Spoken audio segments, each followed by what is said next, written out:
जम्मू कश्मीर के तमाम ही सेक्टर को एक तरह से इसके दायरे में लाने की कोशिश की गई। और इस वक्त एक और बड़ी खबर आ रही है, आपको बता दें कि भारतीय प्रवासियों ने एकजुटता दिखाई है।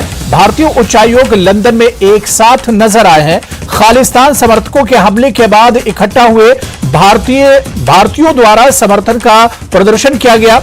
लंदन में भारतीय उच्च आयोग के सामने यह प्रदर्शन किया गया है।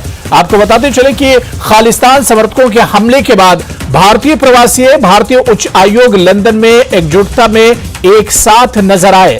लंदन में भारतीय उच्चायोग के सामने भारतीयों द्वारा समर्थन का प्रदर्शन किया गया है। और यह तस्वीर अभी हम आपको दिखा रहे हैं। कल IHC लंदन के बाहर खालिस्तानियों द्वारा एक विशाल रैली की योजना बनाई जा रही है। लेकिन उससे पहले हम आपको बता दें कि जो प्रवासी भारतीय हैं उन्होंने एकजुटता दिखाई है। भारतीय उच्चायोग लंदन में एक साथ ये लोग नजर आए हैं और तिरंगे के साथ बड़ी तादाद में ये प्रवासी भारतीय उच्च आयोग पहुंचे हैं। आपको बताते चले कि खालिस्तान समर्थकों के हमले के बाद ये सभी प्रवासी भारतीय जमा हुए हैं और भारतीयों द्वारा समर्थन का प्रदर्शन किया गया। लंदन में भारतीय उच्च आयोग के सामने ये प्रदर्शन किया गया है, क्योंकि इससे पहले हमने देखा था कि लंदन उच्च आयोग में जिस तरह से खालिस्तान समर्थकों के द्वारा हमला किया गया था, उसके बाद भारतीय लोगों में एक नाराजगी है और यही नाराजगी भारतीय प्रवासियों में भी दिखाई दी, जिन्होंने अब एकजुटता दिखाई है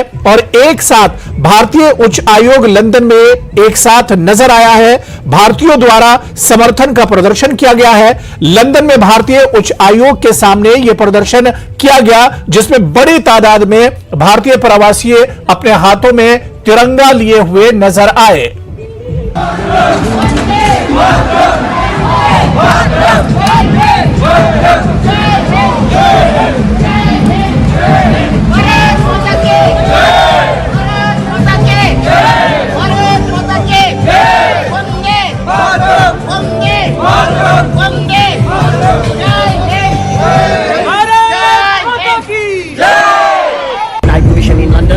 We are here to celebrate the unity of India and diversity of India.